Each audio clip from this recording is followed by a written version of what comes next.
नमस्कार दोस्तों, AIBCA TV में आपका स्वागत है। और आज के इस ऑनलाइन चर्चा कार्यक्रम में आज का जो विषय है वो ये है अनुच्छेद 370 बनाम अनुच्छेद 340। साथियों, आज हम चर्चा करेंगे 370 क्या है, 340 क्या है, 340 के क्या फायदे हैं, 370 के क्या फायदे हैं, क्या नुकसान है। इसी विषय पर विस्तार से चर्चा करने के लिए हमारे बीच में उपस्थित आदरणीय राजेंद्र साव, जो सुप्रीम कोर्ट नई दिल्ली में सीनियर अधिवक्ता हैं। सर, मैं आपसे जानना चाहता हूं, ये 370 क्या है? जी सर। थैंक यू डॉक्टर जीत सिंह जी। आज का जो टॉपिक है 370 बनाम 340, और हमारे लोग जो है उन्हें 370 के बारे में खूब हाय तौबा मचाते हैं, लेकिन उनका खुद का 340 है जिसके बारे में उन्हें कुछ नहीं पता जी। तो सबसे पहले उन्हें जानना चाहिए, अपने बारे में भी पहले जाने, तभी दूसरों के बारे में कुछ हाय तौबा मचाएं। तो 370 से पहले मैं एक चीज बताऊं कि 340 जो है 341 और 342। 340 कहता है कि देश में जो ओबीसी है, कौन सी जाति ओबीसी कहलाएगी। तो इसकी पहचान के लिए कि जो भी व्यक्ति सामाजिक और शैक्षणिक तौर पर पिछड़ा है, उसकी पहचान के लिए राष्ट्रपति जी एक कमीशन का गठन करेंगे, और वो कमीशन जो है पूरे देश में विभिन्न जातियों के बारे में वो आकलन करेंगे, और उनके जो सामाजिक और शैक्षणिक तौर पर पिछड़े होंगे उनको इस लिस्ट में लाया जाएगा।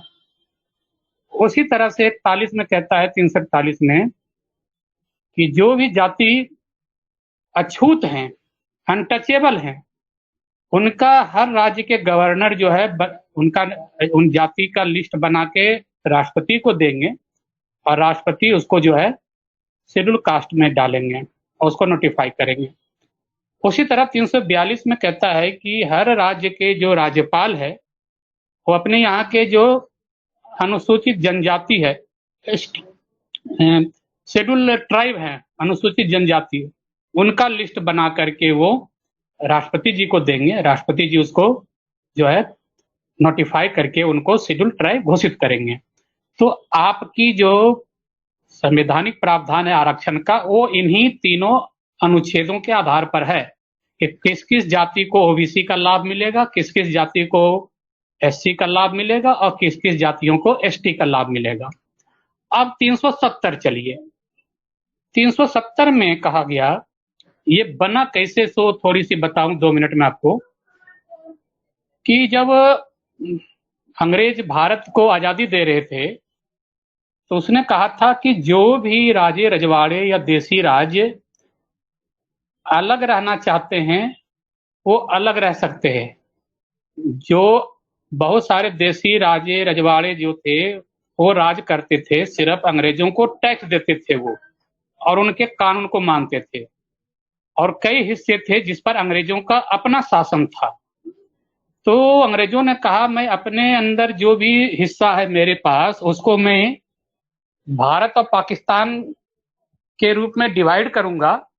बाकी जो राजे रजवाड़े हैं, अगर वो चाहें तो इन दोनों में से किसी एक में मिल जाएं अपनी मर्जी से, नहीं तो वो अलग रहना चाहें तो अलग रह सकते हैं, मैं उनको भी अलग से आजादी दे रहा हूं मैं। तो इसमें हुआ क्या कि पटेल जी ने जो भारत के तरफ जितने राजे रजवाड़े थे उनको बुलाया, कहा आप लोगों को हम पेंशन देंगे, प्रीवी पर्स, जो अनुच्छेद 291 में दिया हुआ है। बाद में इंदिरा गांधी ने उसको 1971 में रद्द कर दी है। हर राजे रजवाड़े को इनको पेंशन बांधा गया था जिसको प्रीवी पर्स बोला जाता है, और उनको एमएलए एमपी का टिकट दिया गया कि आप जो है राजे रजवाड़े के जगह पर एमपी एमएलए बन जाइए, और इस बेस पर जो है उनके राज्यों को भारत में कर लिया गया। अब यह काम लौ पुरुष का है कि तांबा पुरुष का हो सकता है, ये हमारे लोग इस बात को जज कर लें कि किसी को पेंशन देंगे और किसी को बैठे हुए पेंशन दे दें, टिकट दे दें एमएलए एमपी का, कौन आदमी चाहेगा अपना सरदर्दी माथे पर लेना? वो तो 2 मिनट में आपके पास मिल जाएगा। अगर इसके बाद भी कोई लौह पुरुष बन जाता है तो फिर ये सोचने वाली बात है। अब है 370 का, तो उसी दरमियान जो है जम्मू कश्मीर का राजा जो था हरि सिंह, वो एक राजपूत था और उसने कहा हम भारत में पाकिस्तान में नहीं मिलेंगे, हम अलग रहेंगे, क्योंकि अंग्रेजों ने हमें आजादी दे दी है। और उसी समय जो है जूनागढ़ और हैदराबाद का निजाम, ये दोनों भी अलग रहने की ठानी। हैदराबाद में और जूनागढ़ में जनता तो ज्यादातर हिंदू थी, लेकिन वहाँ के शासक जो थे वो मुसलमान थे। अब चूंकि भारत के बीच में था, इसलिए उनके लिए तो बहुत मुश्किल था टिक पाना, तो उस पर थोड़ी सी जोर जबरदस्ती करके भी मिला लिया गया। लेकिन कश्मीर के राजा हिंदू होते हुए वो कहा हम भारत में नहीं मिलेंगे, और हमें भारत के नेताओं को चरित्र बहुत अच्छी तरह से जानता हूं, इनके साथ मिलने से मेरा कल्याण नहीं है, एक हिंदू राजा कह रहा है ये। अब हुई बात क्या कि 47 में 15 अगस्त को 47 को आजादी तो मिल गई, वो 47 के अक्टूबर में पाकिस्तान ने जो है कश्मीर पर हमला कर दिया। और हमला कर दिया इस लोभ में कि मुस्लिम क्षेत्र है और हमला करूंगा, शायद हमारे साथ वो लोग मिल जाएंगे। लेकिन चूंकि राजा हिंदू था, उसने कहा भारत के सरकार को कि आप मुझे सहायता करेंगे तो मैं आपके साथ मिल जाऊंगा। तो नेहरू ने जो है उसको यहाँ से सेना भेज करके पाकिस्तान के सैनिकों को खदेड़ा और इनको जो है बचाया। तो इसी बात पर एक संधि हुई थी जम्मू कश्मीर के राजा और भारत के सरकार के बीच में, कि भारत जो है जम्मू कश्मीर की 3 चीजों की देखरेख करेगा। एक उसकी डिफेंस सुरक्षा की, दूसरा एक विदेश नीति का, और तीसरा वहां दूर संचार कम्युनिकेशन का। ये 3 चीज की देखभाल जो है भारत अपने खर्चे पर वहां करेगा, और बाकी वहां का जो भी काम होगा वो जम्मू कश्मीर की सरकार देखेगी, वहां की विधानसभा देखेगी। और वहां पर जो है अपना उसका झंडा होगा, अपना संविधान भी होगा, और उसका अपना प्रधानमंत्री तक भी होगा उस समय। बाद में उसे मुख्यमंत्री और जो है गवर्नर के रूप में बना दिया गया। उस समय तो प्रधानमंत्री और वहां का जो है राष्ट्रपति, मतलब जो है आपको सदर निजाम बोला जाता था, वो था वहां का। तो इसी शर्तों पर उनका जो है भारत के साथ पैचअप हुआ था। और ये जो है आपको संविधान हमारा बन के तैयार जो हुआ था 26 नवंबर 1949 को। ये घटना है अक्टूबर 1947 की। तो उसी दरमियान ये जो है एक दोनों के बीच में संधि पत्र एक साइन हुआ, और उसी के आधार पर ये 370 आर्टिकल आया। अब एक आपको मैं देसी भाषा में एग्जांपल दूं कि एक आदमी आपके घर में आता है किराएदार, और कहता है जी कि मैं आपका घर किराए पर लेना चाहता हूं। तो मकान मालिक कहता है इतना किराया लगेगा, जी 11 महीने का किराया बनाऊंगा, जी फिर 11 महीने के बाद मेरी जब मर्जी होगी या आप हम दोनों राजी होंगे तो ये एग्रीमेंट को हम फिर आगे साल के लिए बढ़ाएंगे। ठीक है। अब इसी दरमियान किराएदार कहता है कि मैं तो तेरे घर में रह रहा हूँ, अब तेरी मर्जी मेरी मर्जी चलेगी, जी किराया दूं या ना दूं ये मेरी मर्जी है, और ये किराया मैं फाड़ के फेंक देता हूँ। तो मकान मालिक का क्या हालत होगा आप सोच सकते हैं। तो वही हालत जी भारत एक किराएदार के रूप में वहां गया और वहां कहा कि हम आपके पास एक टेम्पोररी प्रोविजन संविधान में करते हैं, और आपकी 3 चीजों की रखवाली मैं अपने खर्चे पर करूंगा, बाकी चीज आप देख लेना, और उसमें भी जरूरत पड़ेगी तो सहायता करेंगे। फिर इसके बाद अब सरकार आती है, वो कहती है ये 370 जो हमारा किरायानामा है, 370 को हम किरायानामा मान लें, और टेम्पोररी प्रोविजन का मतलब वही है कि वो 11 महीने का मान लीजिए किरायानामा है। और जब सरकार भारत की सरकार के बीच जब तक चलती रहेगी रजामंदी, तब तक वो किरायानामा बढ़ता रहेगा। That is a temporary provision. लेकिन यहाँ आकर के अब कहता है कि नहीं, मुझे वो किराएनामा पसंद नहीं है, वो मैं तुम्हें फाड़ के फेंक रहा हूँ, मैं तेरे घर में जबरन घुसूंगा और बोलेगा तो सबको मैं मार मार कर ठीक कर दूंगा और सबको अंडर हाउस अरेस्ट करके रख दूंगा। मेरी फोर्स है, मेरी फौज है, जो फौज तेरी सुरक्षा के लिए मैंने बनाई थी, आज वो फोर्स के दम पर तुम्हें घर में नजरबंद रखूंगा।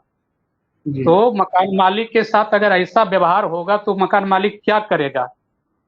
तो यही घटना कश्मीर के साथ घटी है। 370 यही कहानी है कि भारत उस घर में एक किराएदार के रूप में गया था, उसकी सुरक्षा के लिए, उसकी दूर संचार को देखने के लिए, उसके विदेश नीति को देखने के लिए।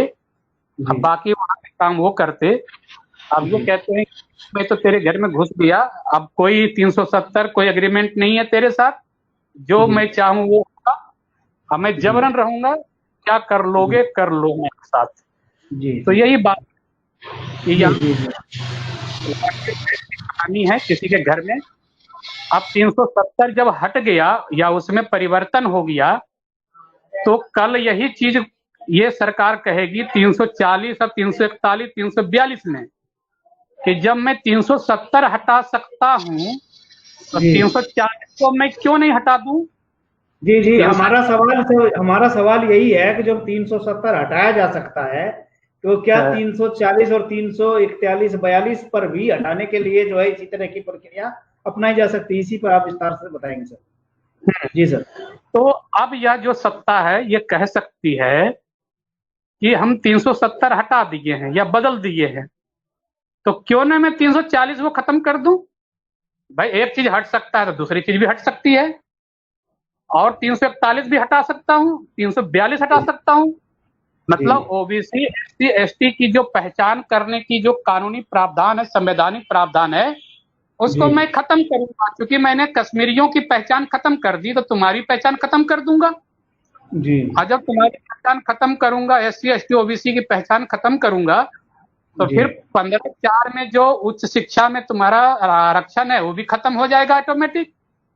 आज 16(4) नौकरियों में तुम्हारा प्रावधान है वो अपने आप खत्म हो जाएगा। एसटी ओबीसी को सोचना पड़ेगा। 370 पर जो वाहवाही कर रहे थे, जो तालियां बजा रहे थे, अब है तुम्हारे 341 42 हटने की। अब तुम जितनी मर्जी ताली बजाओ, अब तेरे घर में आग लग गई है। जब शहर में आग लगती है तो तुम्हारा घर भी उसी लाइन में है, वो भी जलेगा। तो इसीलिए दूसरे घर में आग लगाने में तुमने मदद की थी या बचाने की कोशिश की, तो आज तुम्हारे घर में आग लगने जा रही है। जितना बचाना है एससी एसटी ओबीसी बचा लो। 341 342 और 40 को खत्म करने पर जो है वहां पूरा हो चुका है तैयारी, वो खत्म होने जा रहा है। और उससे आप उच्च शिक्षा नौकरियों में जो भी व्यवस्था है वो खत्म अपने आप हो जाएगा। तो ये सिस्टम आपका बनाया जा रहा है। एक और बताऊं आपको। एक वहां का जो संविधान था जम्मू कश्मीर का, उसमें था एक अनुच्छेद 35A। उस 35A में कहा गया है कि जम्मू कश्मीर की लड़कियां अगर किसी बाहरी व्यक्ति से शादी कर ले, जम्मू कश्मीर के बाहर के लोगों से, तो पैतृक संपत्ति में अधिकार खत्म हो जाएगा। मतलब कि अगर वह जम्मू कश्मीर के अंदर शादी करती है किसी लड़के से, तब तो उसकी संपत्ति में अधिकार रहेगा, माँ बाप की संपत्ति में। और जैसे ही वो बाहरी लोगों से अगर शादी कर लेती है तो हम उसकी पैतृक माँ बाप की संपत्ति में अधिकार खत्म कर देंगे। तो मतलब वहां पर लड़कियों की संपत्ति में अधिकार का राइट तो है, जब तक वो कंवारी है तब तक उसका अधिकार है। अगर वह लोकल व्यक्ति से शादी करती तो भी उसका अधिकार बरकरार है, लेकिन जब बाहरी व्यक्ति से शादी करेगी तो अधिकार खत्म हो जाता है। इसी को लेकर हाय तौबा जो मचाया गया, उसके पीछे लॉजिक समझिए। अब एससी एसटी ओबीसी का कानून है कि जो अगर एससी एसटी ओबीसी अपने बच्चों का जाति प्रमाण पत्र बनाएंगे तो उसके पिता का जो है जाति लिया जाएगा। उसकी माँ की जाति नहीं ली जाती है। अगर किसी बच्चे का हम जाति प्रमाण पत्र बनाते हैं तो पिता की जाति के बनता है। अगर मान लीजिए हम ओबीसी हैं और मेरी पत्नी SC ST या जनरल है, तो सर्टिफिकेट जी माँ के हिसाब से नहीं बनेगा, मेरे हिसाब से बनेगा। उसी तरह SC का जी भी SC के पिता की तरह बनेगा, ST में भी उसके पिता की जी तरह बनेगा। अब जी औरतों के हिसाब से क्यों नहीं बनेगा? मान लीजिए जी कोई पुरुष एक आरक्षित जी की शादी कर लेता है, मान लीजिए एक जी दलित महिला से शादी कर लेता है, तो जी वह सवर्ण चाहेगा तो उस औरत के बल पर अपना सर्टिफिकेट बना लेगा, फिर अपने जी भाइयों का भी बना लेगा, अपनी बहनों का बना देगा, अपने बच्चों का तो बना ही लेगा। तो जी इस तरह के देश में जो है सारे लोग जो है वो दलितों का सर्टिफिकेट बना लेंगे, सवर्ण भी। जी शादी ना उसको दलित लड़की से, सारे सवर्ण जो है वो दलित बन जाएंगे। जी तो फिर इसका जो मकसद है, दलित जो असली है वो दलित तो फिर वंचित रह जाएंगे। जी इसीलिए इसको लगाया गया कि अगर हम पिता के तरफ से लेंगे, क्योंकि पुरुषवादी सत्ता समाज है हमारी, तो जी उसमें हर चीज पुरुष निर्धारित होता है। तो जी इसीलिए सर्टिफिकेट हमारा बनता है पुरुषों के हिसाब से। अगर जी पुरुष है उसका दलित है, उसकी जी स्त्री अगर मान लीजिए SC ST OBC में कोई भी है, फिर भी जी बच्चे उनके होंगे वो पिता के हिसाब से बनेंगे। जी यही बात लागू है। तो जब जी आपका जाति प्रमाण पत्र बनाने में औरतों का जो है लिंग का रोक है, उसके आधार पर नहीं बन सकता है, तो जी फिर वहां पर लड़कियों को आप इस तरह की जो है बंधन, उस पर आप क्यों ऐतराज बता रहे हैं? जी आखिर वो जम्मू कश्मीर की अस्मिता का सवाल है, नहीं तो जी वहां हर बाहरी लोग जाएंगे, वहां का डेमोग्राफी को बिगाड़ने की कोशिश करेगा।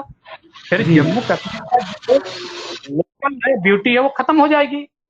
अब कोई अंबानी किस्म का लोग जाए किसी वहां के महिला से शादी कर ले, वहां उसके बाप दादे की संपत्ति में हिस्सा ले ले और सारा शिकारा खरीद ले, सारा होटल वो खरीद ले, तो वहां के लोगों का जो रोजी रोटी है फिर वो पूंजीवादियों के हाथ में आ जाएगा, बाहरी लोगों के हाथ में चला जाएगा। तो जी लोगों के हाथ, स्थानीय लोगों के हाथ में जो वहां की संपत्ति है, रोजी रोटी है, रोजगार है, वो सब छिन जी जाएगा और फिर से गुलाम बन जाएंगे।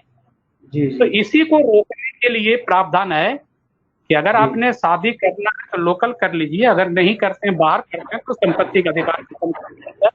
इसके पीछे एक लॉजिक था कि वहां के लोकल लोगों को बचाने के लिए, जिस जी तरह जी SC ST के लोगों को जी बचाने के लिए प्रमाण पत्र औरत के हिसाब से नहीं बल्कि मर्द के हिसाब से बनता है। तो अगर ये जी सही है, प्रमाण पत्र जी बन सकता है मर्द के हिसाब से, तो वहां के जी कानून मर्द के हिसाब से क्यों नहीं चलेगा? जी औरतों के जी हिसाब से प्रतिबंधित है जाति प्रमाण पत्र, तो जी फिर वहां पर औरतों के हिसाब से क्यों नहीं प्रतिबंधित होना चाहिए? तो ये जी समझने की बात है। और SC जी ST के लोग जो है, OBC के लोग ये जो है ताली बजा रहे हैं जी कि अब तो 370 हट गया, 335 हट गया। तो मैं पूछना चाहता हूँ कि जी 370 और 35 से रहने से कितने SC ST OBC को वहां पर शादी ब्याह करने में दिक्कत हो रही थी, जी या जी उसको हट जाने से कितने लोग वहां जाकर के अपने रिश्तेदारी बढ़ा रहे हैं वहां के लोगों से? किसी ने किया आज जाकर के? जी जी या कितने लोग अब जाके प्लॉट खरीदे हैं वहां पर? है कोई हिसाब? जी तो आपको क्या मिला हटने से, क्या घाटा हुआ, आपको क्या फायदा हुआ, ये तो किसी को नहीं पता चल रहा है। ये जी पता जी फिर उसी को चलेगा जो अंबानी अडानी लोगों के लिए रास्ता खोला गया है। वो वहां जी जाएंगे, वहां की जंगल जमीन पर जो है वो कब्जा करेंगे, वहां के जी लोगों पर फिर वो गुलामी थोपेंगे। जी एक बात तो बार है कि वहां से कश्मीर जी पंडितों को भगा जी दिया जी गया। जी सर, हाँ, एक मिनट तो जैसे ये 335 का मसला है और इसके बने रहने से क्या फायदा था और इसके हटने से क्या नुकसान होगा, इस पर थोड़ा सा विस्तार से और बोल करेंगे। इसके बने रहने इस से क्या? जी इसके बने रहने से किसी को नुकसान नहीं है, जी हटने से नुकसान ये है कि जो जम्मू कश्मीर की जो स्थानीय अधिकार है वो खत्म हो जाएंगे। जी जी हर आदमी अब कल को अमेरिका जी कहे कि तो भारत में घुस जाऊंगा और भारत में भी मेरी सारी कंपनियां अपनी मर्जी से लग जाएगी, यहाँ जी पर मैं अपने लोगों को अफसर बना दूंगा, तो जी क्या ये हो सकता है? तो वही बात है कि आप वहाँ के लोकल कानून है, आप वहाँ जाएंगे, वहाँ के लोकल कानून के हिसाब से वहाँ जाएंगे, अंदर होंगे, वहाँ के हिसाब से चलेंगे। भारत भी कोई आता है तो यहाँ के कानून के हिसाब से आएगा। चाइना यहाँ अपनी कानून से नहीं आएगा, यहाँ जब भी आएगा मेरे कानून से आएगा। अमेरिका यहाँ आएगा मेरे कानून से आएगा, भारत के कानून से। कश्मीर भी जाएंगे, कश्मीर के कानून से जाएंगे। आप गुजरात में कुछ करेंगे, गुजरात का भी कुछ कानून है। बिहार में कुछ करेंगे, बिहार का कुछ कानून है। आप ऐसा नहीं है कि गया और बिहार में गुजरात में जा करके जो है जबरदस्ती जाके कुछ भी कर लीजिए। वहाँ की सरकार से परमिशन लेनी पड़ेगी आपको। तो जब उनके साथ है तो फिर कश्मीर में आपको क्या प्रॉब्लम है? वहाँ क्यों नहीं परमिशन लेंगे? वहाँ का जो हिसाब है उसके साथ क्यों नहीं चलेंगे? फिर आपको 370 लीजिए, जिसमें आपको जितने भी असम है, मणिपुर है, सिक्किम है, अरुणाचल प्रदेश है, फिर उसको क्यों नहीं हटाएं? उसका भी स्पेशल कानून बना हुआ 371 जी। में क्यों छोड़ रहे हैं? आपको उत्तराखंड में, हिमाचल में भी आप जमीन खरीदने जाएंगे तो बाहरी लोगों को वहाँ नहीं मिलेगा जमीन, वहां भी प्रतिबंध है। फिर वहां क्यों नहीं हटाएंगे? क्यों?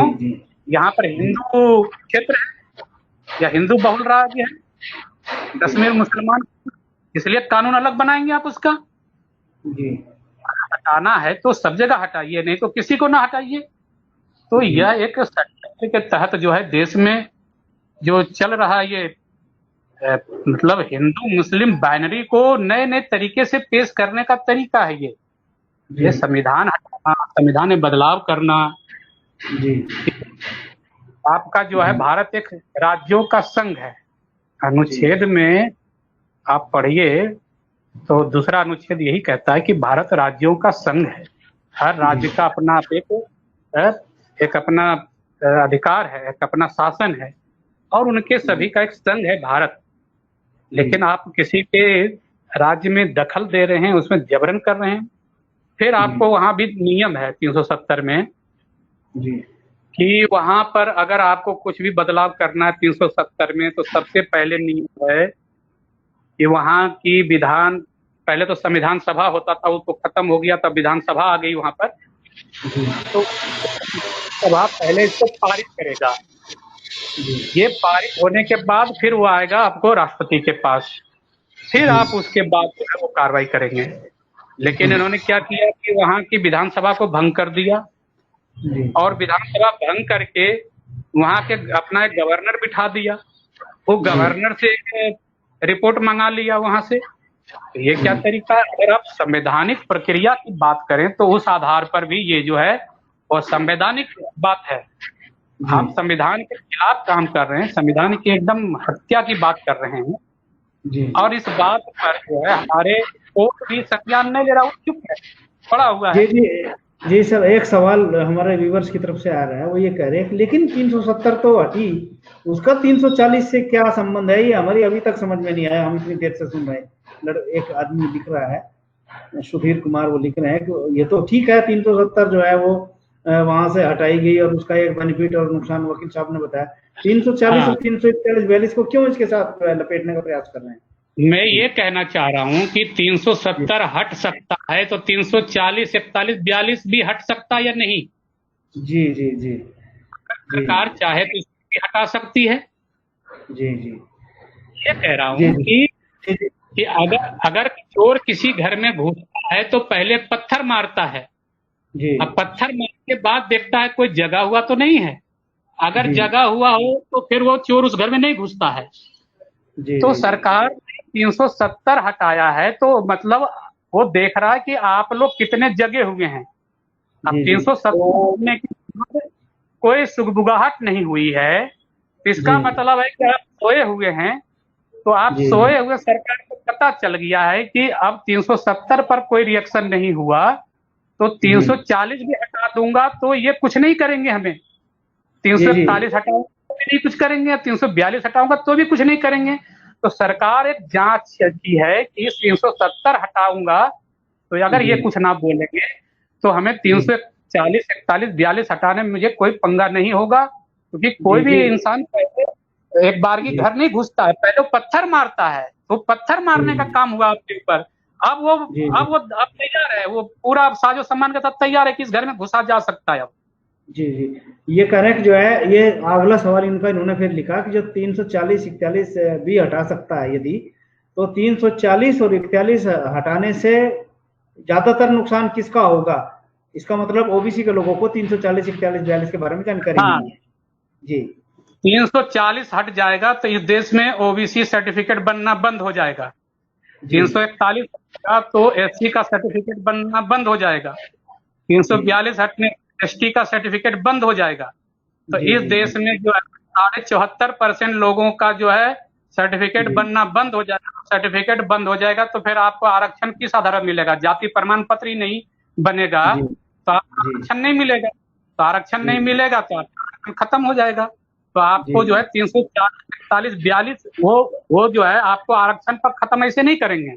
वो 15 16 4 हटाने के बजाय वो 340 341 342 को छेड़ेंगे कि भाई आपकी जो है पहचान नहीं करेंगे, आपका प्रमाण पत्र ही जारी करेंगे। तो जब आपके पास सर्टिफिकेट नहीं होगा तो आप फॉर्म भरेंगे किस आधार पर? आप अप्लाई किस आधार पर करेंगे? फिर आप जनरल में जाएंगे, और जनरल में जाएंगे तो फिर वर्णवाद और जातिवाद का डंडा तो वहां है, फिर तो आपको लठ मार के भगा ही देंगे जनरल से भी आपको। जी जी जी जी, ये है। बहुत अच्छा से जवाब देने की जरूरत है। मैं अपने भाइयों को समझाना चाह रहा हूँ कि 340 समझ लीजिए, 340 हट जाएगा तो 52% ओबीसी का जो जाति प्रमाण पत्र बनता है वो खत्म हो जाएगा, वो नहीं बनेगा। और जाति प्रमाण पत्र नहीं बनेगा तो फिर आपका जो है स्कॉलरशिप, एडमिशन, नौकरी सब चला जाएगा, बंद हो जाएगा, उसका कोई लेना देना नहीं रहेगा। जी जी। अच्छा, एक सवाल जो है और मन में आया है कि ये भी जानना चाह रहे हैं ये, क्योंकि बार बार लिख रहे हैं, ये कह रहे हैं कि जो है 340 आखिर जो है हमें ओबीसी के लोगों को ये जानकारी नहीं है कि 340 क्या है, और इसको भी विस्तार से खोल खोल के वकील साहब समझा दे तो बड़ी कृपा होगी। जी 340 कहता है कि इस देश में ओबीसी कौन है, इसकी पहचान कैसे होगी। तो उसके लिए एक कमीशन का गठन करेगी राष्ट्रपति जी, जैसे मंडल कमीशन बनाया गया था। ठीक है, मंडल कमीशन जानते होंगे आप लोग। तो मंडल कमीशन जो है जनता पार्टी के टाइम में मोरारजी देसाई ने बनाया था। तो उन्होंने 2 साल के अंदर पूरे भारत की हर जातियों के बारे में उन्होंने जांच किया, कौन सी जाति जो है वह सामाजिक, शैक्षणिक और आर्थिक रूप से पिछड़ी हुई है। तो उन्होंने जो है सामाजिक तौर पर 4 पॉइंट रखे थे और उनके हर एक का 3-3 पॉइंट था, तो 12 पॉइंट था सामाजिक पे। फिर उन्होंने शैक्षणिक पर रखा था 4 पॉइंट, फिर उन्होंने आर्थिक आधार पर रखा था 3 पॉइंट। तो इस तरह से करके 22 पॉइंट का क्राइटेरिया बनाए थे, और उस पर जिस जाति को 11 पॉइंट मिला था उसको माना गया ओबीसी, उस जाति को ओबीसी में लाया गया था। तो ये जो है आपकी जाति की पहचान करना है कि ओबीसी जातियों की कौन कौन जाति आएंगी, और फिर उनको जो है 16/4 के नौकरियों में या 15/4 में जो है उच्च शिक्षा के एडमिशन में उनको आरक्षण मिलेगा। जो जाति इसके थ्रू पहचान किया जाएगा। तो मंडल जी ने लगभग जो है 35-37 जातियों की पहचान की थी और उन जातियों को ओबीसी बनाया था उन्होंने, और इनकी आबादी आपको जो है उन्होंने 52% बताई थी। फिर उसको जो है 27% आरक्षण की अनुशंसा हुई थी, वो 27% आरक्षण 52% आबादी को दिया गया। तो ये 340 के आधार पर ही जो है इनको इनकी पहचान हुई है, और इनका जो जाति प्रमाण जो निर्गत होता है, इशू होता है, वो 340 के आधार पर होता है। जी जी जी जी जी। अब एक सवाल और आ गया कि ओबीसी आयोग पर इसका क्या प्रभाव पड़ेगा? एक सवाल और आ गया। 340 खत्म हो जाएगा तो ओबीसी आयोग खत्म हो जाएगा, 341 खत्म हो जाएगा तो एससी आयोग खत्म हो जाएगा, 342 खत्म होगा तो एसटी का आयोग खत्म हो जाएगा। फिर इन आयोग की जरूरत ही क्या है? खत्म हो जाएगी, आयोग खत्म हो जाएगी। जी जी जी, ये तीनों आयोग खत्म हो जाएंगे। जी जी जी, बहुत अच्छी बात बताइए आपने। जी जी, ये जो है 341 में इसकी शेड्यूल कास्ट की पहचान होती है, 342 में शेड्यूल ट्राइब की पहचान होती है, और इसके इनके जो कमीशन है, एससी एसटी कमीशन है, दोनों के दोनों वो समाप्त हो जाएंगे, और हमारा जो एनसीपीसी है ओबीसी का वो भी समाप्त हो जाएगा। तो यदि 370 हटा सकते हैं तो 340 और 41-42 हटाने में इनको कोई प्रॉब्लम नहीं होगी।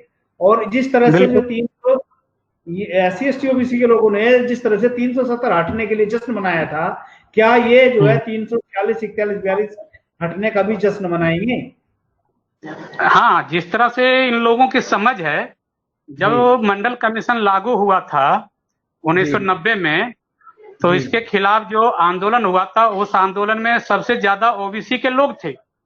और वही लोग तोड़ फोड़ भी किए थे। दिल्ली में जो एक लड़का जला था, राजीव गोस्वामी, वो ओबीसी का लड़का है।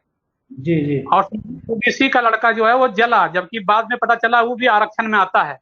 तो आप सोच सकते हैं कि ओबीसी की जानकारी कितनी कम है और कितने अज्ञानी लोग हैं कि ये किसी चीज को पढ़ने बगैर, जानने के पहले जो ये आग में कूदते हैं।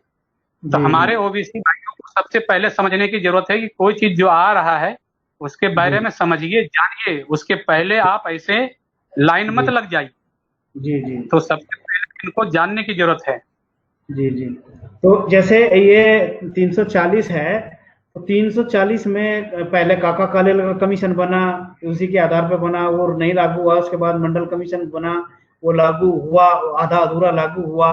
तो उसकी वजह से 27% आरक्षण इस ओबीसी को मिला।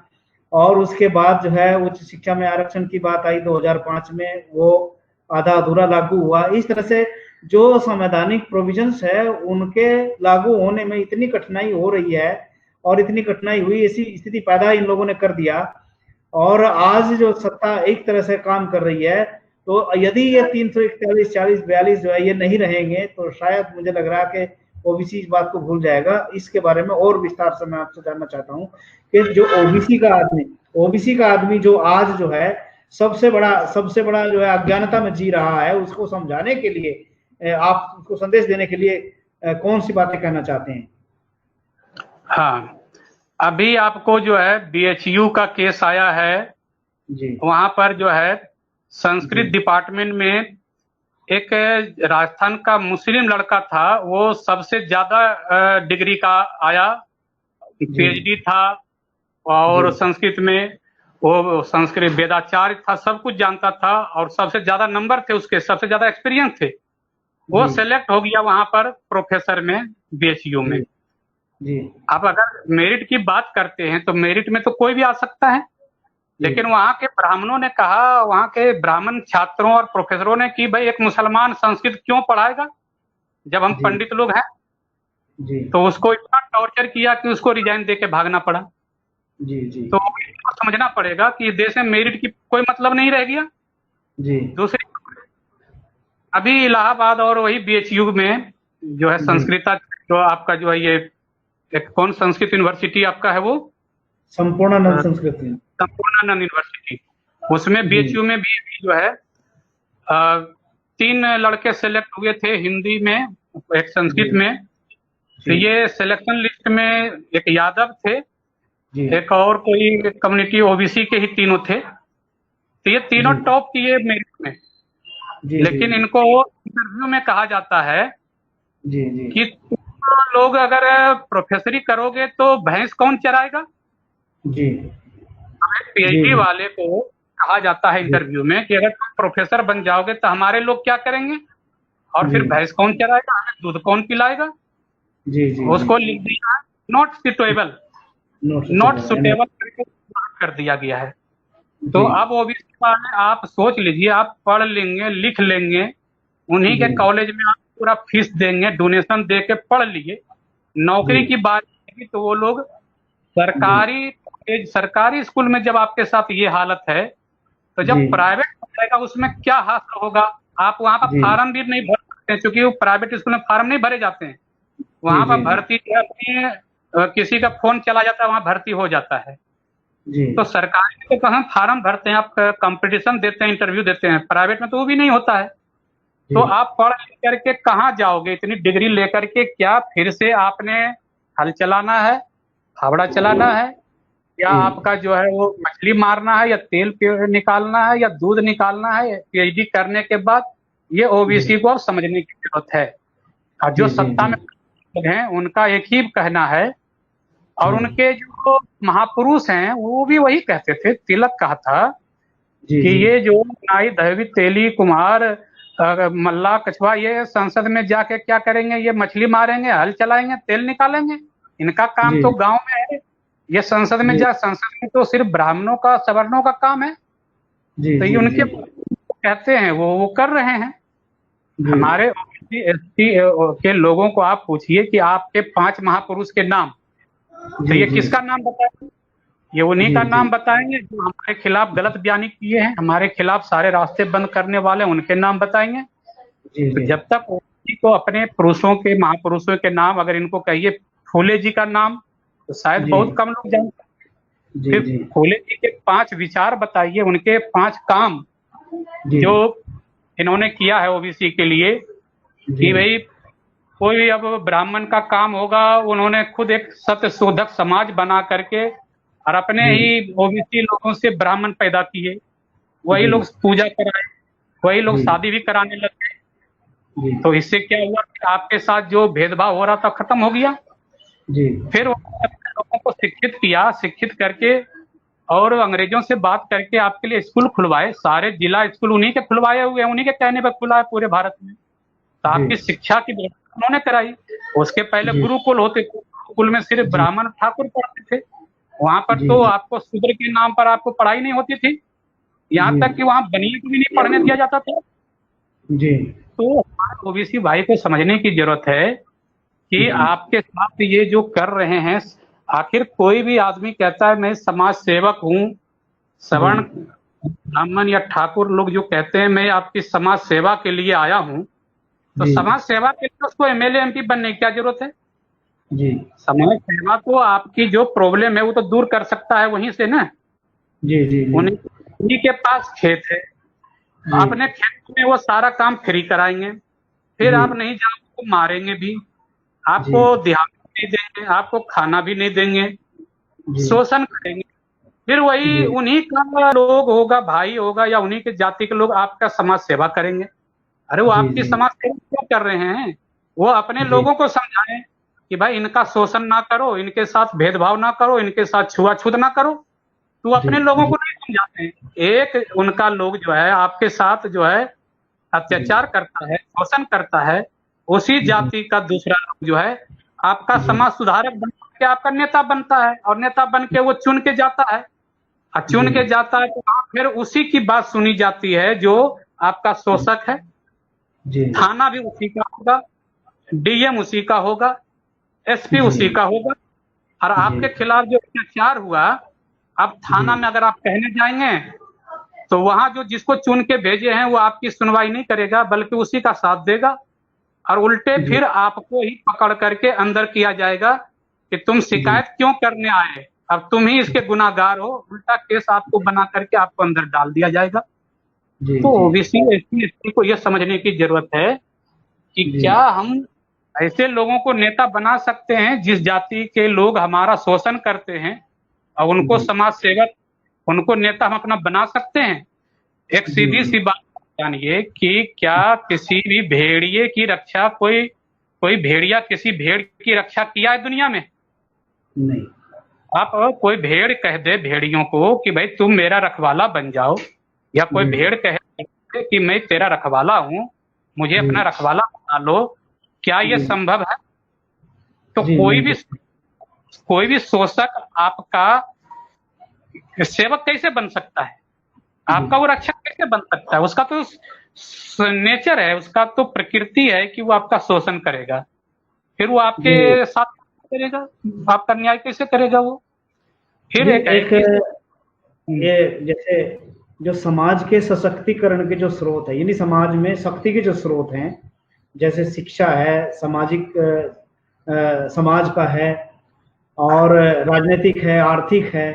तो ये सामाजिक, आर्थिक और राजनीतिक जो गतिविधियां हैं वो एक तरह से धीरे धीरे धीरे इस पिछड़े वर्ग के, इस जो 340, 41, 42 से जुड़े हुए लोगों के हाथ में तो अभी आई नहीं। भारत के संविधान लागू होने में इनके बारे में लिखा गया, लेकिन इनको वो मिली नहीं। और जब ये सरकार ने, ये जो कुछ सरकार आई, उसने इनको उन प्रावधानों के आधार पर जो है सामाजिक शक्ति, आर्थिक शक्ति, राजनीतिक शक्ति देना शुरू किया, तो उसके बाद धीरे धीरे फिर शक्ति के जो स्रोत है उन पर से फिर से इनको कुठाराघात करके निकालने का प्रयास किया गया। जैसे मंडल कमीशन लागू करने के बाद जो है एलपीजी की योजनाएं लेके चले आए। तो जैसे मंडल कमीशन लागू होने से जो है ये ओबीसी के लोग भी जो है शिक्षा के क्षेत्र में आगे आते, नौकरी के क्षेत्र में आगे आते और जो है उनके बच्चे आगे बढ़ते, तो उन्होंने ये प्राइवेटाइजेशन का काम किया। तो ये प्राइवेटाइजेशन का आज चरम पर है। तो इस पर जो है एक हमारे साथी का सवाल है ये कि जो है कि ये जो है जब इनके अंदर चेतना जागृति हुई तो इन्होंने जो है इस पिछड़े वर्ग को फिर से गुलाम बनाने के लिए नए नए हथकंडे अपनाए। उनको वो कौन कौन से ऐसे हथकंडे हैं जिनको फिर से जो है उनको उसी स्थिति में पहुंचाने का काम कर रहे हैं? जी देखिए, जब पिछड़े जागरूक होते हैं तो इनको पीछे करने के लिए धर्म का मुद्दा लाते हैं हमेशा जी। और पिछड़ी जाति जो है धर्म से ज्यादा जुड़ा हुआ है जी। मैं पिछड़ी जातियों से पूछना चाहता हूँ, ओबीसी से खास करके पूछना चाहता हूँ कि जिस राम मंदिर के लिए आप लोग इतना जान दिए हैं, दे रहे हैं, राम आपके लिए 5 ऐसा कोई काम किया हो आपके लिए या आपके समाज के लिए तो मुझे बताइए। जी। पिछड़ी जातियों के लिए राम ने क्या किया? जी। उसके समय वर्ण व्यवस्था लागू था, छुआछूत लागू था, जी। शूद्रों को जो है पढ़ने का अधिकार नहीं था, संपत्ति रखने का अधिकार नहीं था, नारी को तो जिंदा जलाने का था, नाक कान काटने का भी सिस्टम था उस समय। तो आप ये कौन थे? ये जो किसी को जलाया गया, मारा गया, काटा गया, ये सारे शूद्र ही तो हैं। राम ने किसी ब्राह्मण का सर काटा हो, किसी ठाकुर का सर काटा हो तो बताइए, किसी ठाकुर या ब्राह्मण को शिक्षा से वंचित किया हो तो बताइए, किसी ब्राह्मण या ठाकुर को संपत्ति से वंचित किया हो तो बताइए। तो ये तो सारे शूद्रों के खिलाफ, तो राम ने सारा काम तो शूद्रों के खिलाफ किया, SC ST OBC के खिलाफ किया। तो वो आपके भगवान कैसे हैं? भगवान किसको कहते हैं आप? भाई जो आपके भलाई का काम करेगा वो आपका भगवान है। तो आपके सारा काम तो उल्टा किया उसने। आपके जो संत थे, शंबुक जी, वो एक पढ़े लिखे ऋषि थे, अपने लोगों को शिक्षा दे रहे थे। ये बात हजम नहीं हुआ ब्राह्मणों को, उसने शिकायत की राम को, राम ने आकर के उसका सर काट दिया। तो क्यों भाई, तुम्हें शिक्षा का अधिकार नहीं है, तुम कैसे पढ़ रहे हो? उसी समय जो भी कोई संपत्ति होती थी, और उसने मनुस्मृति भी लिखा है, आप पढ़ियो, उसमें लिखा हुआ है कि ब्राह्मणों का अधिकार है कि शूद्रों का संपत्ति जो है जबरन छीन ले। जितने भी ये आप जो अंग्रेजों का जो कानून लाया गया है 1860 में, इंडियन पेनल कोड, भारतीय दंड विधान जो है आपका जो है, उसमें जो है किसके लिए लाया? क्या उसमें जो है फर्जरी का काम है, चोरी का काम है, डकैती का काम है, बलात्कार का काम है? कौन करता था ये काम? कौन सा ओबीसी, शूद्र, ओबीसी ये सब काम करता था? या आज कितने कर रहे हैं? तो ये कानून तो उसी के लिए लाया था, उन्हीं लोगों के लिए, वो लोग करते थे ये सारा काम। तो ओबीसी को समझना पड़ेगा कि अंग्रेजों ने जो कानून लाए हैं वो आपके भलाई के लिए लाए थे और उनको दंडित करने के लिए। लेकिन हम उन लोगों ने हमारे लोगों को ऐसा भड़काया कि हम लोग खुद अंग्रेजों के खिलाफ हो गए। अब एक बात बताइए, इस देश में मुसलमान का राज था, फिर भी ब्राह्मण जो है नवरत्न कैसे बन गए? तानसेन जो है, बीरबल जो है, या टोडरमल है, जो है अकबर का दरबार में नवरत्न हुआ करते थे। मान सिंह उसका सेनापति था। भाई मुसलमान था तो मुसलमान तो सबके लिए खतरनाक था ना, जितने भी हिंदू थे। लेकिन ब्राह्मण लोग वहां पर सत्ता में कैसे बैठे हुए थे? औरंगजेब की सत्ता में भी वो था, अंग्रेज के समय भी जितने भी SP DM थे वो लोग थे, बड़े बड़े उसके अफसर थे, जज भी बने ब्राह्मण सब। तो आखिर ये सब क्या है कि किसी की भी शासन रहा हो, उस शासन में हर जगह ब्राह्मण कैसे बैठे रहे? भाई प्रताड़ना तो उसके साथ भी होनी चाहिए थी, उसके साथ क्यों नहीं हुआ प्रताड़ना? किसी प्रताड़ना सिर्फ SC ST OBC के साथ ही क्यों हुआ? तो ये सोचने के बात है। इसलिए कि यहाँ जो भी ब्राह्मण था वो अंग्रेजों को, मुगलों को, मुसलमानों को सारा रास्ता उसी ने बताया, सारा भेद वही बताते थे। और इस भेद बताने के चक्कर में उनको गद्दी मिलती थी। यहाँ के लोगों को कैसे वश में किया जाए, इसको कैसे शोषण किया जाए, इस पर कैसे इसको गुलाम बनाया जाए, ये सारा भेद ब्राह्मण बताते थे। उनको पता था शुरू से चीज, तो वो बताते थे, मुसलमान अंग्रेज उसी पर लागू करते गए और अपना राज बढ़ाते गए, और इसी वजह से पूरा भारत गुलाम हुआ, 8,000 साल से गुलाम रहे। अच्छा, जो 11वीं शताब्दी तक जो है पूरा भारत जो है, जितने भी पुराने मंदिर है वो बौद्धों के मंदिर हुआ करते थे।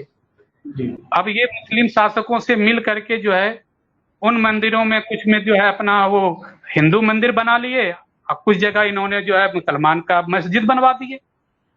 अब ये खुदाई होती है तो आज हर जगह बुद्धों की सब चीज खुदाई में मिलती है। क्यों नहीं खुदाई होती है? सब जगह खुदाई कराओ। यहाँ के जो पुरातत्व विज्ञान है वो सब इन्हीं का कब्जे में है। ये लोग अपनी मर्जी से खुदाई करते हैं, अपनी मर्जी से रिपोर्ट बनाते।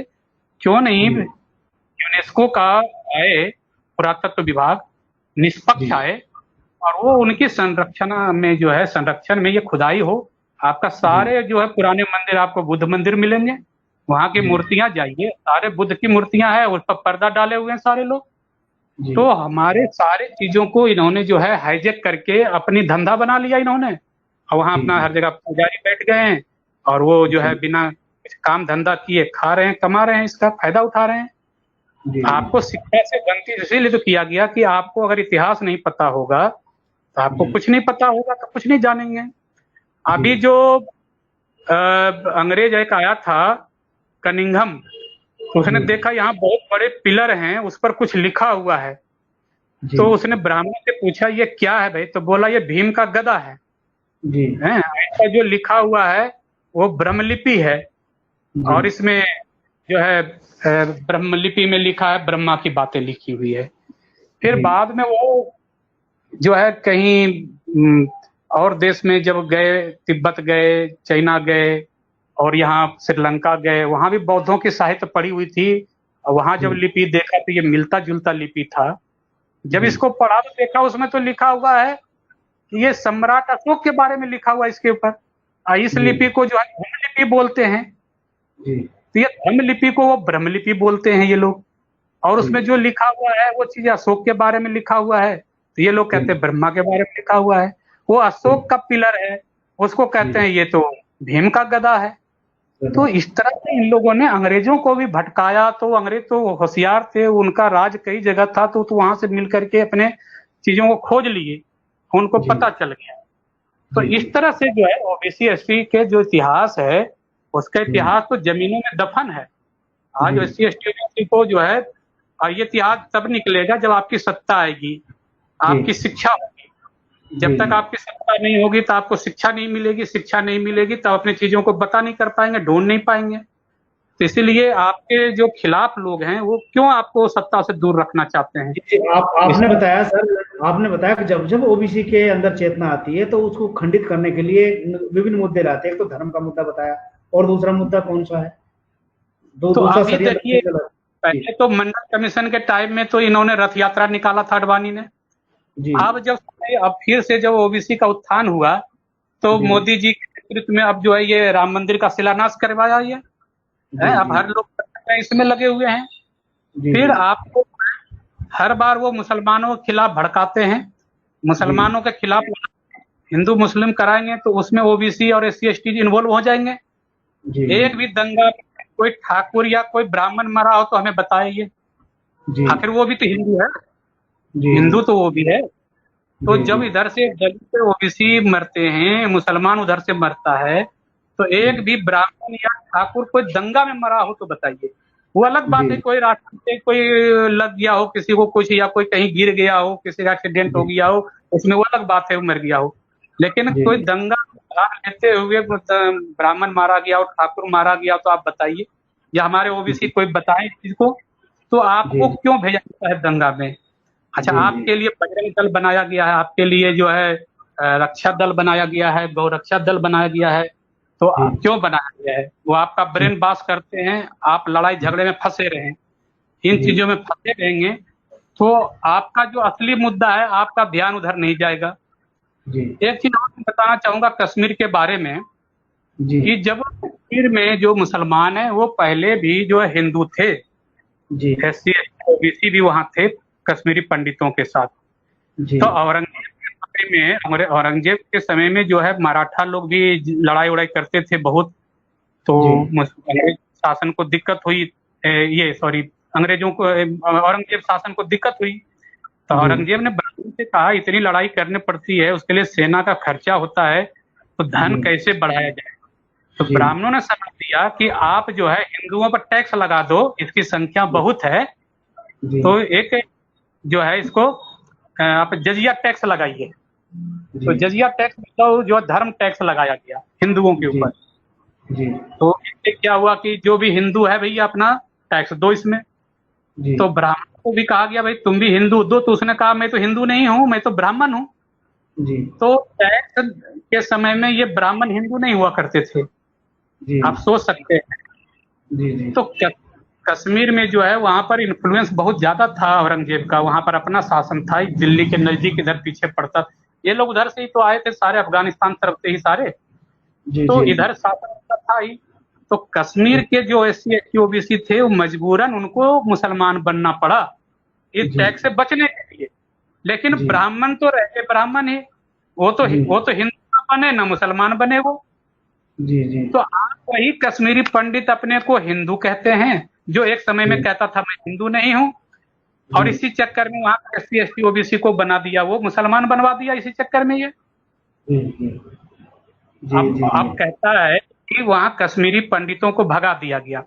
तो आपसे ही मैं एक चीज और अपने दर्शकों से पूछना चाहता हूं कि अगर कश्मीरी पंडित हिंदू हैं तो क्यों नहीं कहा जाता है कि हिंदुओं को भगा दिया, वो क्यों कहते हैं कश्मीरी पंडितों को हरा दिया। जी जी इसका मतलब सिर्फ पंडित भागा है वहां से, SC ST OBC नहीं भागा इसका मतलब। जी जी वो भागता तो उसमें सारे लोग आते ना। जी जी तो आज कहा जाता है कि कश्मीर से पंडितों को भगाया गया, मतलब वो हिंदू नहीं है, वो पंडित अलग है, हिंदू वहाँ अलग है। अगर हिंदू भागा होता हिंदू भी बोला जाता। तो इस चीज को समझिए, आपको कैसे बरगलाया जाता है, आपके खिलाफ कैसी बात की जाती है, पंडितों के खिलाफ है। वहां से SC ST OBC को भगाया गया होगा, उसके खिलाफ कोई आवाज क्यों नहीं उठती है, उसका नाम क्यों नहीं लिया जाता है। या तो वो भागे नहीं है, या भगाया गया तो उनके लिए कोई लड़ने को तैयार नहीं है। आप जी जी जी सर, ये जो चर्चा चल रही है 370 बनाम 340 पर, इस पर आपने बताया कि 370 हटा दिया गया, तो उसी के आधार पर जो है 340 को भी जो है हटाया जा सकता है, 341 को भी हटाया जा सकता है, 342 को भी हटाया जा सकता है। तो 340 जो है ना OBC की पहचान के लिए है, और 341 जो है शेड्यूल कास्ट की पहचान के लिए है, और 342 शेड्यूल ट्राइब की पहचान के लिए है। तो ये चर्चा आज इस पर चल रही है। तो इस पर Rajendra Sahu sir supreme court में जो है एडवोकेट हैं, वो जवाब दे रहे हैं। तो जो आपने बताया कि जो है 370 जो है हट गई, और OBC के लोगों ने चू नहीं किया, ऊपरी जश्न मनाया, तो उसी तरह से 340, 41, 42 को भी हटाया जा सकता है। क्या ये लोग इस पर भी जश्न मनाएंगे? और जो है इसका संक्षेप में और पूरी बात का उत्तर देते हुए, ये कार्यक्रम नहीं समाप्त होगा, 5-7 मिनट का समय बचा है। तो सर जो है ये सवाल जो है और भी खड़ा हुआ है बीच में, कि जिस तरह से जश्न 370 के हटने पर मनाया गया, क्या 340, 41, 42 के हटने पर भी OBC SC ST के लोग जश्न मनाएंगे? और इस बात को कहकर के ये बात कंक्लूजन की ओर जाएगी। मैं इसे समाप्ति की घोषणा भी करूंगा। जी सर। बिल्कुल सही बात आपने उठाई, और ये चीज जो है पिछड़े वर्ग को SC ST सोचना चाहिए कि जब दूसरे के घर जलने पर आप जश्न मनाएंगे, तो वो दिन दूर नहीं जब आपका घर जलेगा और फिर आपके जलने पर भी कोई जश्न मनाएगा। तो हमें यह समझना पड़ेगा कि इस देश के जो SC ST OBC और माइनॉरिटी खासकर मुसलमान जो है, इनका DNA एक है। ये पता चल गया था 2001 में वाजपेयी सरकार को, और वाजपेयी सरकार को जो पता चल गया इनका तो DNA एक है, उसी समय उन्होंने जो CA का कानून जो है उसी समय का लाया हुआ है। आप याद रखिए, ये जो CA का बना हुआ है, ये कानून उसी समय वाजपेयी सरकार के समय बना हुआ, लेकिन उसका जो है गठबंधन की सरकार पे इसलिए वो लागू नहीं कर पाए। मोदी जी मेजोरिटी में आपने लागू किया गया है। ये मत सोचिए कि कानून आज बनाया गया है, कानून पहले से बना हुआ है। जी जी जी तो इस बैंक को पकड़ लिए थे अटल बिहारी वाजपेयी जी, पकड़ लिए थे। एक चीज और बताऊं, जनता पार्टी में जब जी सरकार बनी थी तो जी उसी समय अनुच्छेद 31 जो है संपत्ति का अधिकार, मौलिक अधिकार हुआ करता था, जी उसको हटा दिया गया है। उसको जो है जी 300A में ला दिया गया है। मतलब कि तीन अब सौ मौलिक अधिकार नहीं, संपत्ति का अधिकार जो है अब संवैधानिक अधिकार तो है लेकिन जी मौलिक अधिकार नहीं है। मौलिक जी अधिकार में क्या होता है कि अगर सरकार आपको संपत्ति से बेदखल करेगी तो जी उसके लिए कानूनी प्रक्रिया अपनाएगी, उसके लिए जी कानून बनाएगी या कोर्ट से जी लेगी ऑर्डर, फिर उसके जी साथ में आप कब्जा देगी, आपको जी कहीं बसाएगी, तब जा जी करके आपको हटा। जी संवैधानिक जी अधिकार में सरकार आपको जब मर्जी उठा के फेंक दे बिना कोई कानून के, अब जी मुआवजा दे या ना दे उसकी मर्जी है। जी और ये जी कौन बनाया था? अटल जी बिहारी वाजपेयी जी थे उस समय जनता पार्टी की सरकार में। ये सारे जी जी अटल बिहारी वाजपेयी जी का वहीं पर संपत्ति का अधिकार खत्म किया गया। और जी डॉक्टर अंबेडकर ने क्यों लाए थे इसको? जी इसलिए कि जब 1942 में वो लेबर मिनिस्टर बने थे, सेंट्रल लेजिस्लेटिव काउंसिल अंग्रेजों ने बनाया था अपनी मिनिस्ट्री में उनको, लेबर मिनिस्टर, उन्होंने बहुत जी सारे कानून बनाए थे और उसी समय लगभग जो है करीब 50,000 हेक्टेयर जो है सरप्लस लैंड मिला था अंग्रेजों जी के पास, को जो जी है SC ST और OBC के बीच में बांट दिए थे उस जमीन को जो जमीनहीन थे। और जी उनकी जमीनों की रक्षा करने के लिए इनको एक मौलिक अधिकार दिया गया था, ये संपत्ति का अधिकार। जी इसको छीनने के लिए यहाँ से हटा दिया गया। अब किसी का भी जो है घर, किसी का भी सरकार उठा के हटा देगा, जमीन ले लेगी, आप उसके लिए जी दौड़ते रहिए कोर्ट। अब सरकार नहीं दौड़ेगी कोर्ट, अब आप दौड़िएगा। जी अभी जो है बरहेटा पंचायत है आपके अयोध्या के पास, वहां पर जो है 4 किलोमीटर दूर अयोध्या से बरहेटा पंचायत, 3 जी गांव को कहा जा रहा है कि बसी जी बसाए आबादी को उखाड़ करके वहां राम की भव्य मूर्ति लगेगी। जी अब उसको कह रहा है तुम अपना घर खाली करके यहाँ से जाओ। गांव वाला जी कह रहा है कि तुम खाली जमीनों में बना लो जो खेती है उसमें, ताकि जी यहाँ बसेंगे तो मेरा रोजी रोटी चलेगा। लेकिन उसको कह रहा नहीं, तुम हटो यहाँ से, यहाँ पर हम जी अपने लोगों को बचाएंगे, वो कमाएंगे खाएंगे, अब तुम जी कमाओगे खवाओगे नहीं। तुम अब जी यहाँ बंजारा की जिंदगी गुजारो, तुम लोग यहाँ से भागो। क्या जी मिलेगा मुआवजा नहीं मिलेगा ये तो बाद की बात है, देंगे या नहीं देंगे हमारी मर्जी होगी। तो जी इसका देखिए किस तरह से खिलवाड़ किए हैं संपत्ति का अधिकार खत्म होने से, 31 जी जो खत्म किया गया है। अब जी आपको बताता हूँ, संविधान में हर एक के लिए कुछ न कुछ व्यवस्था किया गया है। देखो, जी हर आदमी एक समान नहीं होता है। जी अगर कोई भाई है, कोई डॉक्टर है, कोई इंजीनियर है, कोई अनपढ़ है, कोई मजदूर है, तो बाप की जी संपत्ति सबको बराबर मिलेगी या कम जी ज्यादा मिलेगी, या पढ़े लिखे को सारा दे देंगे जी तो सबको मिलेगी। तो अगर ये देश में कोई कहता है मैं मेरिट में हूँ, पे पढ़ा लिखा हूँ, लेकिन देश की संपत्ति है तो सब में जाना चाहिए, सब में बखना चाहिए ना। SC ST को भी उसका हिस्सा मिलना चाहिए, आपको जनरल का अपना हिस्सा मिलना चाहिए। अब 10% जनरल के लोग जो है 90% सीटों पर कब्जा कर रखा है। अब ये चीज किसी को पता ना चले, इसीलिए वो इस तरफ के हथकंडे अटकाते हैं, लोगों के बीच जो दंगा फैलाते हैं, लोगों के बीच नए नए मुद्दे लाते हैं, ताकि इनको पता ना चले कि मैं एक लूट खसुट जो कर रहा हूँ वो आपको पता ना चले। तो ये SC OBC को लोगों को समझना पड़ेगा।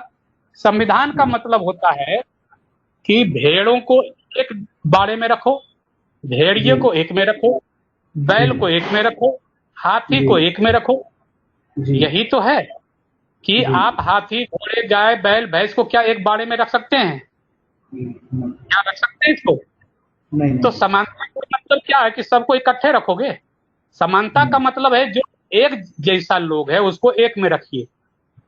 अगर घोड़े हैं तो एक में रख दीजिए, गधे हैं तो उसको एक जगह रख दीजिए, जो बैल है उसको एक जगह रखिए, जो भेड़ है उनको एक जगह रखिए। इसको कहता है समानता। ये लोग समानता का कुछ और लगाता है। तो SC का लोग SC के साथ कम्पीट करेगा, ST का ST के साथ करेगा, OBC का OBC का करेगा, जनरल का जनरल करेगा। तो ये सबको इकट्ठा करने की क्या बात है? क्यों? तो सबका हिस्सा लूटना है, सबका हिस्सा खाना है, करो। और अलग अलग करेंगे तो सबका हिस्सा मिल जाएगा, फिर उसमें लूटने की बात नहीं बनेगी। तो ये चीजें समझने की जरूरत। संविधान का मतलब यही होता है कि हर एक का हिस्सा उसके हिस्से को पहुंचाना है। उनको अलग अलग कर दो ताकि एक दूसरे के आपस में लड़ाई नहीं हो। अब भाइयों में लड़ाई होती है, संपत्ति बढ़ जाती है, अपने अपने घर में लोग रहते हैं, अपना चूल्हा जलाता है, अपना खाता है। वही बात संविधान कहता है कि आप अपने अपने लोग आपस का झगड़ा खत्म करो। तो ये नहीं करके ये कहते हैं कि नहीं इकट्ठा करो, इकट्ठे में मैं जो चाहूंगा वो करूंगा, तुम लोगों को जो दूंगा नहीं दूंगा तो तुम लोग को मारपीट के भगाऊंगा।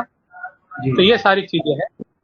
जी सर, जी सर, अब समय थोड़ा सा समाप्ति की ओर है। आज की चर्चा में रहा है 370 बनाम 340। 340 जो है हटने से SC/ST OBC, 340, 41, 42 हटने से SC/ST OBC के अधिकारों पर जो है खतरा होगा यदि ऐसा करते हैं। तो जिस तरह से जश्न इन्होंने मनाया था, ये अगर मनाएंगे तो इनको परेशानी होगी। तो आज की सार्थक चर्चा के लिए मैं आपका शुक्रिया अदा करना चाहता हूँ। बहुत बहुत धन्यवाद। और साथ ही साथ अपने दर्शकों का भी, जिन्होंने बहुत सारे सवाल पूछे, मैं उनका भी धन्यवाद देना चाहता हूँ। और फिर हम एक चर्चा के साथ उपस्थित होंगे। और इस वीडियो को सभी अपने दोस्तों और साथियों को शेयर करिए, लाइक करिए, इस पर कमेंट करिए और सुझाव हमको भेजिए। मैं यहीं पर इस कार्यक्रम को समाप्त करता हूँ। धन्यवाद।